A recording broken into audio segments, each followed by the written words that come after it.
আসসালামু আলাইকুম ওরহমতুল্লাহ।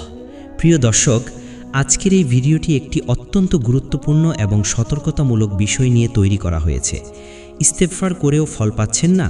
সাবধান, এই 6টি ভুল করছেন না তো?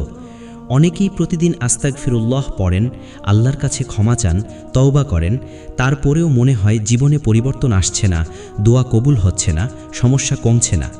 কিন্তু আমরা কি কখনো ভেবে দেখেছি আমরা ইস্তেগফার ঠিকভাবে করছি কিনা? আমাদের ভেতরে এমন কোনো ভুল আছে কিনা যা দোয়ার ফলকে বাধাগ্রস্ত করছে? আজকের এই ভিডিওতে আমরা সেই 6টি গুরুত্বপূর্ণ ভুল নিয়ে আলোচনা করব, যেগুলো অনেক মানুষ অজান্তেই করে ফেলেন এবং যার কারণে ইস্তেগফারের বরকত জীবনে পুরোপুরি আসে না। আল্লাহ তাআলা কুরআনে বলেন, ওয়াস্তাগফিরুল্লাহ ইন্নাল্লাহা গফুরুর রহিম। তোমরা আল্লাহর কাছে ক্ষমা চাও, নিশ্চয়ই আল্লাহ অতি ক্ষমাশীল ও দয়ালু। সূরা বাকারা 199।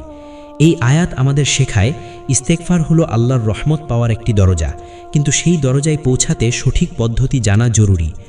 রাসূলুল্লাহ সাল্লাল্লাহু আলাইহি ওয়াসাল্লাম বলেছেন, যে ব্যক্তি নিয়মিত ইস্তেগফার করে আল্লাহ তাকে প্রতিটি সংকট থেকে মুক্তির পথ দান করেন এবং অপ্রত্যাশিত জায়গা থেকে রিজিক দান করেন। আবু দাউদ। এই হাদিস আমাদের বুঝায় ইস্তেগফার কখনো ব্যর্থ হয় না, কিন্তু আমাদের ভুলের কারণে ফল দেরি হতে পারে। বুজুর্গরা বলেন, ইস্তেগফার হলো অন্তরের পরিশুদ্ধতা, আর পরিশুদ্ধ অন্তরেই দোয়া কবুল হয়। আজকের যুগে অনেক মানুষ ইস্তেগফার করে কিন্তু গুনাহের অভ্যাস ছাড়ে না, হারাম থেকে দূরে যায় না এবং অন্তরকে পরিশুদ্ধ করে না, ফলে পরিবর্তন আসে না। এই ভিডিওতে আমরা সেই গোপন ভুলগুলো তুলে ধরব, যাতে আপনি নিজের জীবনকে শুধরে নিতে পারেন ইনশাআল্লাহ। ইমাম ইবনুল কাইয়িম রাহিমাহুল্লাহ বলেছেন যে ইস্তেগফার অন্তর থেকে আসে না, তা শুধু মুখের শব্দ হয় কিন্তু পরিবর্তন আনে না। তাই এই ভিডিওটি খুব মনোযোগ দিয়ে শেষ পর্যন্ত দেখুন, কারণ এটি আপনার জীবনের দিক পরিবর্তন করে দিতে পারে ইনশাআল্লাহ। আর যদি আপনি চান এমন আরও ইসলামিক জ্ঞান, জীবন পরিবর্তনের উপদেশ এবং কুরআন হাদিস ভিত্তিক আলোচনা পেতে, তাহলে এখনই আমাদের channel Islamic mind vision subscribe করুন এবং বেল আইকন অন করে দিন। ভিডিওটি ভালো লাগলে লাইক দিন, শেয়ার করুন এবং কমেন্ট বক্সে লিখুন আস্তাগফিরুল্লাহ, যাতে আমরা সবাই আল্লাহর দিকে ফিরে যেতে পারি। আল্লাহ আমাদের সবাইকে সঠিকভাবে ইস্তেগফার করার তৌফিক দান করুন এবং আমাদের দোয়া কবুল করুন, আমিন। প্রথম ভুল, ইস্তিগফার শুধু মুখে বলা কিন্তু অন্তরে অনুতাপ না থাকা। অনেক মানুষ প্রতিদিন আস্তাগফিরুল্লাহ বলে কিন্তু অন্তরে গুনাহের জন্য সত্যিকারের আফসোস বা লজ্জা অনুভব করে না। এটাই সবচেয়ে বড় ভুলগুলোর একটি, কারণ ইস্তিগফার শুধু শব্দ নয়, বরং এটি হৃদয়ের গভীর অনুশোচনা ও আল্লাহর দিকে ফিরে আসার নাম। আল্লাহ তাআলা কুরআনে বলেন, ইয়া আইয়ুহাল্লাযীনা আমানু তুবু ইলাল্লাহি তাওবাতান নাসুহা। হে ঈমানদারগণ, তোমরা আল্লাহর কাছে খাঁটি তওবা করো। সূরা তাহরিমের 8। এই আয়াত আমাদের শেখায় তওবা হতে হবে খাঁটি ও আন্তরিক। রাসূলুল্লাহ সাল্লাল্লাহু আলাইহি ওয়াসাল্লাম বলেছেন, অনুতপ্ত হওয়াই হলো তওবা। ইবনে মাজাহ। এই হাদিস স্পষ্ট করে দেয় যে শুধু মুখের শব্দ নয়, বরং অন্তরের অনুশোচনাই আসল ইস্তেগফার। যখন একজন বান্দা সত্যিকারের অনুতপ্ত হয়, তখন তার চোখে জল আসে, অন্তর নরম হয় এবং সে গুনাহ থেকে ফিরে আসার সিদ্ধান্ত নেয়। বুজুর্গরা বলেন যে ইস্তেগফার হৃদয় ছাড়া হয়, তা শুধু অভ্যেস, ইবাদত নয়। হযরত হাসান আল বসরি রহিমাহুল্লাহ বলেছেন, তওবা হলো গুনাহ ছেড়ে আল্লাহর দিকে ফিরে আসা। আজকের সময়ে অনেক মানুষ শুধু অভ্যেসের কারণে ইস্তেগফার করে, কিন্তু জীবনযাত্রায় কোনো পরিবর্তন আনে না। কিন্তু প্রকৃত ইস্তেগফার হলো যখন আপনি বুঝতে পারেন আপনি ভুল করেছেন, আল্লাহর কাছে লজ্জিত হন এবং সেই ভুল ছেড়ে দেওয়ার চেষ্টা করেন। আল্লাহ তাআলা বলেন, ইন্নাল্লাহা ইউহিব্বুত তাওয়াবিন। নিশ্চয়ই আল্লাহ তওবাকারীদের ভালোবাসেন। এই আয়াত আমাদের আশার আলো দেখায়। যদি ইস্তেগফার আন্তরিক হয়, আল্লাহ তা কবুল করেন। ইমাম ইবনুল কাইয়িম রাহিমাহুল্লাহ বলেছেন, তওবার মূল হল হৃদয়ের ভাঙন এবং আল্লাহর দিকে ফিরে আসা। তাই প্রথম ভুল হলো শুধু মুখে ইস্তেগফার বলা কিন্তু অন্তরে অনুতাপ না থাকা। যদি আপনি সত্যিকারের পরিবর্তন চান, তাহলে ইস্তেগফার করার সময় হৃদয়কে জাগ্রত করুন, নিজের ভুলগুলো স্মরণ করুন এবং আল্লাহর কাছে সত্যিকারের ক্ষমা প্রার্থনা করুন, কারণ এই আন্তরিকতা ছাড়া ইস্তেগফারের পূর্ণ ফল কখনো পাওয়া যায় না। দ্বিতীয় ভুল, গুনাহ ছাড়ার চেষ্টা না করেও বারবার ইস্তেগফার করা। অনেক মানুষ ইস্তেগফার করে কিন্তু একই গুনাহ বারবার করতে থাকে। এটাই একটি বড় ভুল, কারণ ইস্তেগফারের মূল উদ্দেশ্য হলো পরিবর্তন, শুধু শব্দ নয়। আল্লাহ তাআলা বলেন, ওয়াতুবু ইলাল্লাহি জামিআন আইয়ুহাল মুমিনুন। হে মুমিনগণ, তোমরা সবাই আল্লাহর দিকে তওবা করো। সূরা নূর ৩১। এই আয়াত আমাদের শেখায় তওবা মানে শুধু ক্ষমা চাওয়া নয়, বরং আল্লাহর দিকে ফিরে আসা এবং ভুল পথ ত্যাগ করা। রাসূলুল্লাহ সাল্লাল্লাহু আলাইহি ওয়াসাল্লাম বলেছেন, যে ব্যক্তি গুনাহ থেকে ফিরে আসে না, তার মুখের ইস্তেগফার তার বিরুদ্ধে সাক্ষী হয়ে দাঁড়ায়। মর্মার্থ হাদিস। এর অর্থ হল, যদি কেউ মুখে ক্ষমা চায় কিন্তু কাজের মাধ্যমে সেই গুনাহ চালিয়ে যায়, তাহলে সেই ইস্তেগফার তার জন্য উপকারের বদলে ক্ষতির কারণ হতে পারে। বুজুর্গরা বলেন, তাওবা হলো গুনাহ ছেড়ে দেওয়া, শুধু ক্ষমা চাওয়া নয়। হযরত ওমর ইবনুল খাত্তাব রাদিয়াল্লাহু আনহু বলেছেন, সত্যিকারের তাওবা হলো সেই গুনাহ আর না করা। আজকের সময়ে অনেক মানুষ ইস্তেগফার করে, কিন্তু হারাম কাজ, মিথ্যা, গীবত বা অন্য গুনাহ ছাড়ে না। কিন্তু প্রকৃত ইস্তেগফার তখনই ফল দেয় যখন তার সাথে আমলের পরিবর্তন আসে। আল্লাহ তাআলা বলেন, ইন্নাল্লাহা ইউহিব্বুত তাওয়াবিন, নিশ্চয়ই আল্লাহ তওবাকারীদের ভালোবাসেন। সূরা বাকারা ২২২। এই ভালোবাসা তখনই পাওয়া যায় যখন মানুষ গুনাহ থেকে ফিরে আসে। ইমাম ইবনুল কাইয়িম রাহিমাহুল্লাহ বলেছেন, যে তওবা করে কিন্তু গুনাহ চালিয়ে যায়, সে নিজের আত্মাকে ধোঁকা দেয়। তাই দ্বিতীয় ভুল হল গুনাহ না ছেড়ে শুধু ইস্তেগফার করা। যদি আপনি সত্যিই ইস্তেগফারের ফল পেতে চান, তাহলে প্রথমে গুনাহ ছাড়ার সিদ্ধান্ত নিন, হারাম থেকে দূরে যান এবং তারপর আন্তরিকভাবে আল্লাহর কাছে ক্ষমা চান, কারণ পরিবর্তন ছাড়া ইস্তেগফার পূর্ণ হয় না। তৃতীয় ভুল, ইস্তিগফারের সাথে আল্লাহর উপর পূর্ণ ভরসা না থাকা এবং দোয়া কবুল নিয়ে হতাশ হয়ে পড়া। অনেক মানুষ নিয়মিত ইস্তেগফার করে, কিন্তু মনে মনে ভাবে, আমার দোয়া তো কবুল হচ্ছে না, আমার জীবন তো বদলাচ্ছে না। এটাই একটি মারাত্মক ভুল, কারণ ইস্তেগফারের ফল দেরিতে হলেও আসে, কিন্তু কখনোই নষ্ট হয় না। আল্লাহ তাআলা কুরআনে বলেন, ওয়ামাই ইয়াতাওয়াক্কাল আলাল্লাহি ফাহুয়া হাসবুহ, যে আল্লাহর উপর ভরসা করে তিনিই তার জন্য যথেষ্ট। সূরা তালাক আয়াত ৩। এই আয়াত আমাদের শেখায়, দোয়ার ফলাফল নির্ধারণ করবেন আল্লাহ, বান্দা নয়। রাসূলুল্লাহ সাল্লাল্লাহু আলাইহি ওয়াসাল্লাম বলেছেন, তোমাদের কারো দোয়া কবুল হয় যতক্ষণ না সে তাড়াহুড়ো করে বলে, আমি দোয়া করলাম কিন্তু কবুল হলো না। সহিহ বুখারী ও মুসলিম। এই হাদিস আমাদের স্পষ্টভাবে জানায়, হতাশা ইস্তেগফারের বরকত নষ্ট করে দেয়। বুজুর্গরা বলেন, যে দোয়ায় ধৈর্য নেই সে দোয়া ফল দিতে দেরি হয়। হযরত ইব্রাহিম ইবনে আদহাম রাহিমাহুল্লাহ বলেছেন, তুমি দোয়া করো কিন্তু ফল আল্লাহর উপর ছেড়ে দাও, এটাই ঈমান। আজকের সময়ে অনেক মানুষ ইস্তেগফার করে দ্রুত ফল চায়, কিন্তু যখন তা দেখে না তখন হতাশ হয়ে পড়ে। কিন্তু আল্লাহ তাআলা বলেন, ফাইন্না মাআল উসরি ইউসরা, নিশ্চয়ই কষ্টের সাথে সহজতা রয়েছে। সূরা ইনশিরাহ আয়াত ৬। এই আয়াত আমাদের শেখায়, দেরি মানেই অস্বীকার নয়, বরং তা আল্লাহর পরিকল্পনার অংশ। ইমাম ইবনুল কাইয়িম রাহিমাহুল্লাহ বলেছেন, দোয়া কখনো ফেরত যায় না, হয় তা তৎক্ষণাৎ কবুল হয়, না হয় ভবিষ্যতের জন্য জমা রাখা হয়। তাই তৃতীয় ভুল হল ইস্তেগফার করার পর আল্লাহর উপর পূর্ণ ভরসা না রাখা এবং দ্রুত ফল না পেয়ে হতাশ হওয়া। যদি আপনি সত্যিকারের ফল চান, তাহলে ইস্তেগফারের সাথে ধৈর্য, বিশ্বাস এবং আল্লাহর উপর পূর্ণ ভরসা রাখুন, কারণ আল্লাহর পরিকল্পনা সব সময় উত্তম এবং সময় মতো সবচেয়ে সুন্দর ফল নিয়ে আসবে ইনশাআল্লাহ। চতুর্থ ভুল, ইস্তেগফারের সাথে ইবাদতে অবহেলা করা এবং আল্লাহর নৈকট্য অর্জনের চেষ্টা না করা। অনেক মানুষ প্রতিদিন আস্তাগফিরুল্লাহ বলে, কিন্তু নামাজ, কুরআন তেলাওয়াত, হালাল হারাম মেনে চলা এবং অন্যান্য ফরজ ইবাদতে গাফিলতি করে। এটাই একটি বড় ভুল, যার কারণে ইস্তেগফারের পূর্ণ বরকত জীবনে আসে না। কারণ ইস্তেগফার মানে শুধু ক্ষমা চাওয়া নয়, বরং আল্লাহর দিকে ফিরে আসা এবং তার আদেশ নিষেধ মেনে চলা।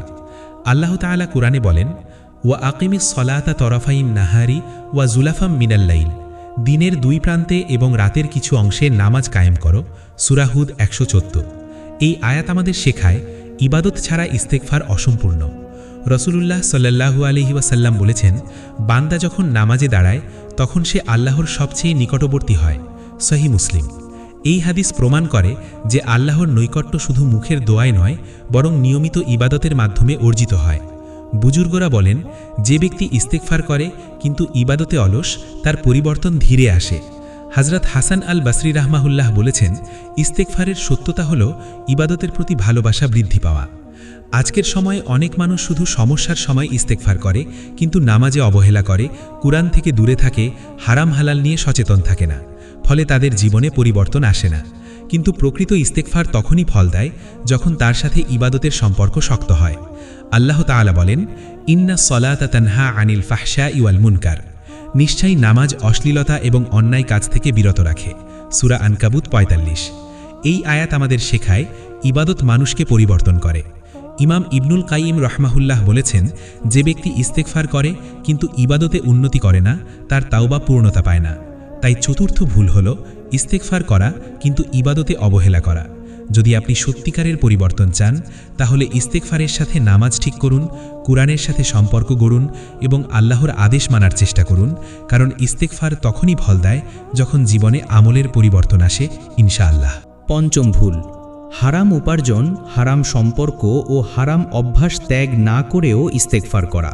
অনেক মানুষ নিয়মিত আস্তাগফিরুল্লাহ বলে, কিন্তু তাদের জীবনে হারাম উপার্জন, মিথ্যা, ঘুষ, গীবত, অবৈধ সম্পর্ক বা খারাপ অভ্যাস চলতেই থাকে। এটাই ইস্তেগফারের বরকত নষ্ট করে দেওয়ার একটি বড় কারণ। কারণ ইস্তেগফারের মূল উদ্দেশ্য হল আল্লাহর দিকে ফিরে আসা, আর হারাম রেখে আল্লাহর দিকে ফিরে আসা কখনো পূর্ণ হয় না। আল্লাহ তাআলা কোরআনে বলেন, ইয়া আইয়ুহার রুসুলু কুলু মিনাত তাইয়্যিবাতি ওয়া'মালু সলিহা। অর্থ, হে রাসূলগণ, তোমরা পবিত্র রিজিক গ্রহণ করো এবং নেক আমল করো। সূরা মুমিনুন আয়াত ৫১। এই আয়াত আমাদের শেখায় পবিত্র জীবন ও হালাল উপার্জন ছাড়া ইবাদত পূর্ণ হয় না। রাসূলুল্লাহ সাল্লাল্লাহু আলাইহি ওয়াসাল্লাম বলেছেন, যে দেহ হারাম খাদ্য দ্বারা গঠিত, তার দোয়া কবুল হয় না। সহিহ মুসলিম মর্মার্থ। এই হাদিস আমাদের স্পষ্টভাবে জানায় হারাম জীবনের সাথে ইস্তেগফারের ফল মেলে না। বুজুর্গরা বলেন, হারাম রেখে ইস্তেগফার করা হলো এমন যেন এক হাতে গুনাহ করা আর অন্য হাতে ক্ষমা চাওয়া। হযরত ইমাম আহমদ ইবনে হাম্বল রহিমাহুল্লাহ বলেছেন, হালাল জীবন ছাড়া অন্তর পরিশুদ্ধ হয় না।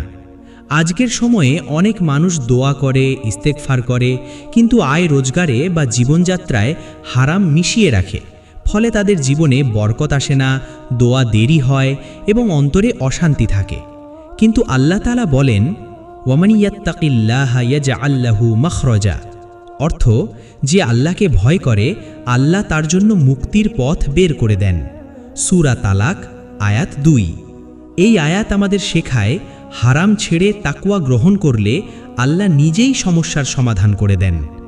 ইমাম ইবনুল কাইয়িম রহিমাহুল্লাহ বলেছেন, হারাম জীবন দোয়ার দরজা বন্ধ করে দেয়, আর হালাল জীবন তা খুলে দেয়।